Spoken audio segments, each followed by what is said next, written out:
திண்டுக்கல் மாவட்டம் ஒட்டஞ்சத்திரம் அருகே உணவில் நாட்டு வெடிகளை வைத்து காட்டுப்பன்றிகளை வேட்டையாடிய 3 பேரை வனத்துறையினர் கைது செய்தனர். ஒட்டஞ்சத்திரத்தை அடுத்த விருப்பாச்சி, வீரலப்பட்டி பகுதிகளில் காட்டுப்பன்றிகளை சிலர் வேட்டையாடுவதாக கிடைத்த தகவலை அடுத்து அங்கு வனத்துறையினர் ரோந்து பணியில் ஈடுபட்டிருந்தனர். அப்போது விருப்பாச்சி பகுதியில் சந்தேகமான முறையில் சுற்றிய 4 பேரை பிடித்து விசாரித்தனர். விசாரணையில் 4 பேரும் நாட்டு வெடிகளை உணவில் கலந்து வைத்து காட்டுப்பன்றிகளை வேட்டையாடியது தெரியவந்தது. அப்போது 4 பேரில் ஒருவரான சிவா என்பவர் வனத்துறையினர் பிடியில் இருந்து தப்பி ஓடினார். இதனையடுத்து மற்ற 3 கைது செய்த வனத்துறையினர் தப்பி ஓடியவரை தேடி வருகின்றனர். அவர்களிடமிருந்து வெடிபொருட்கள் உள்ளிட்டவை பறிமுதல் செய்யப்பட்டன. வாணியம்பாடியில் ரயில்வே கேட் மீது டிராக்டர் மோதியதில் கேட் சேதமடைந்ததால் அப்பகுதியில் போக்குவரத்து பாதிக்கப்பட்டது. வாணியம்பாடி நியூட்டன் பகுதியை இணைக்கக்கூடிய ரயில்வே கேட் வழியாக 30க்கும் மேற்பட்ட கிராமங்களுக்கு செல்லக்கூடிய மக்கள் தினமும் கடந்து வருகின்றனர். இந்நிலையில் அவ்வழியாக சென்ற டிராக்டர் ஒன்று கேட் மூடுவதற்கு முன்பாக செல்ல முயன்றபோது கேட் மூடப்பட்டதால் அதன் மீது மோதியது. இதில் ரயில்வே கேட் சேதமடைந்ததால் மீண்டும் திறப்பதில் சிரமம் ஏற்பட்டது. இதனால் ஏராளமான வாகனங்கள் காத்திருக்கும் சூழல் ஏற்பட்டதால் அங்கு போக்குவரத்து பாதிக்கப்பட்டது. ரயில்வே கேட் மீது மோதிய டிராக்டரை பறிமுதல் செய்த போலீசார் அதன் ஓட்டுநரிடம் விசாரணை மேற்கொண்டு வருகின்றனர். திண்டுக்கல் மாவட்டம் சின்னாலப்பட்டியில் செயல்பட்டு வரும் தனியார் பள்ளி மாணவ மாணவிகள் இணைந்து பெண்களை போற்றும் வகையில் எடுத்த முன்னெடுப்பிற்கு பல்வேறு தரப்பினரும் பாராட்டு தெரிவித்துள்ளனர். மாதவிடாய் காலங்களில் பெண்களுக்கு ஊதியத்துடன் கூடிய விடுப்பு வழங்க வலியுறுத்தி 2000க்கும் மேற்பட்ட மாணவ மாணவிகள் இணைந்து பள்ளி மைதானத்தில் ரத்த தூளியில் பெண் இருப்பது போல் உருவ அமைப்பில் நின்று சாதனை படைத்தனர். இதனைத் தொடர்ந்து இன்ஜினியர்ஸ் ஷாம் நிறுவனம் உலக சாதனைக்கான சான்றிதழை பள்ளி நிர்வாகிகளிடம் வழங்கி கௌரவித்தது. ராணிப்பேட்டை மாவட்டம் சோளிங்கரில் எஸ்ஐஆர் பணி மேற்கொண்டபோது துணை வட்டாட்சியர் மயக்கமடைந்ததால் பரபரப்பு ஏற்பட்டது. சோளிங்கர் தேர்தல் பிரிவு அலுவலராக பணிபுரிந்து வரும் பிள்ளையார் என்பவரை மீட்ட சக பணியாளர்கள் அரசு மருத்துவமனையில் அனுமதித்தனர். எஸ்ஐஆர் பணிக்கான காலக்கெடு குறைவாக கொடுத்துள்ளதால் பணிச்சுமை ஏற்பட்டுள்ளதாக அரசு பணியாளர்கள் புலம்பி வருகின்றனர். காஞ்சிபுரம் அருள்மிகு ஏகாம்பரநாதர் கோயிலில் தங்கத்தேர் உருவாக்கும் பணி நிறைவடைந்தது. தங்கத்தேரானது 25 அடி உயரம், 10 அடி அகலம், 13 அடி நீளம் கொண்டதாக 5 அடுக்குகளுடன் அமைக்கப்பட்டுள்ளது.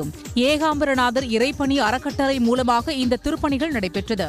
மூலமாகவும் உபயதாரர்கள் மூலமாகவும் வடம் பிடித்து, அதாவது சனிக்கிழமை மாலை கரெக்டாக 3 மணி அளவில் வடம் பிடித்து ஊர்வலமாக தேரை கோவிலில் கொண்டு தேர் மண்டபத்தில் ஒப்படைக்கும் திருவிழாவானது தொடங்க உள்ளது. தங்கத்தேர் டிசம்பர் 6ஆம் தேதி இந்து சமய அறநிலையத்துறை அதிகாரிகளிடம் ஒப்படைக்கப்பட உள்ளது. குன்னூரில் சாலை பணிகள் நடைபெறுவதால் லாம்ஸ்ராக் மற்றும் டால்பின் நோஸ் காட்சி முனைக்கு செல்ல சுற்றுலா பயணிகளுக்கு 1 வாரம் தடை விதிக்கப்பட்டுள்ளது. தடையை மீறி வரும் வாகனங்கள் நிறுத்தப்பட்டு திருப்பி அனுப்பி வைக்கப்படுகின்றன. குன்னூர் லாம்ஸ்ராக் மற்றும் டால்பின் நோஸ் காட்சி முனைக்கு செல்லும் சாலையில் 1 கிலோமீட்டருக்கு கான்கிரீட் சாலையாக மாற்றப்பட்டு வருகிறது. மழையால் சாலை சேதமடைவதை தடுக்க இந்த பணி மேற்கொள்ளப்பட்டு வருகிறது. திருவண்ணாமலை மாவட்டம் ஆரணியில் மூதாட்டியின் கவனத்தை திசை திருப்பி நூதன முறையில் 2.5 சவரன் தங்க நகை கொள்ளையடித்த பெண்ணை போலீசார் கைது செய்தனர். செஞ்சியை சேர்ந்த பச்சையம்மாள் என்ற 70 வயது மூதாட்டி மருத்துவம் பார்ப்பதற்காக ஆரணி சென்றுள்ளார். அப்போது அவரை பின்தொடர்ந்து வந்த பெண் ஒருவர் பர்ஸ் கீழே விழுந்துள்ளதாக கூறி கவனத்தை திசை திருப்பி தங்க நகையை பறித்துச் சென்றுள்ளார். இந்நிலையில் சிசிடிவியை ஆய்வு செய்த போலீசார் நேத்ரா என்ற பெண்ணை கைது செய்து அவரிடம் இருந்து தங்க நகையை பறிமுதல் செய்தனர். காஞ்சிபுரம் மாவட்டம் செவிலிமேடு பாலாற்றங்கரையில் ஆண்டுதோறும் கார்த்திகை மாதம் 1 தேதி விமர்சையாக கொண்டாடப்படும் முடவன் முழக்கு திருவிழா இந்த ஆண்டும் திரளான பக்தர்களுடன் கோலாகலமாக நடைபெற்றது. குடும்பத்துடன் வந்திருந்த மக்கள் ஆற்றில் இருந்த தண்ணீரை கடந்து புனித நீராடினர். அதன் பிறகு ஆற்றங்கரையில் பக்தியுணர்வுடன் மணலில் லிங்கங்களை வடிவமைத்தனர்.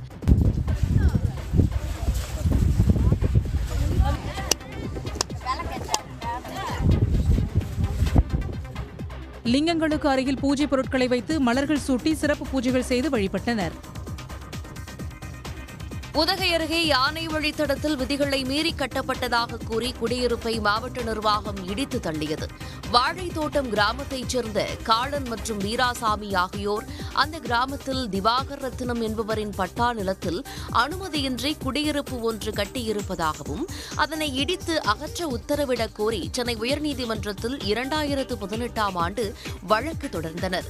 அந்த வழக்கை விசாரித்த உயர்நீதிமன்றம் குடியிருப்பு யானை வழித்தடத்தில் இருப்பதாக கூறி இடிக்க உத்தரவிட்டது.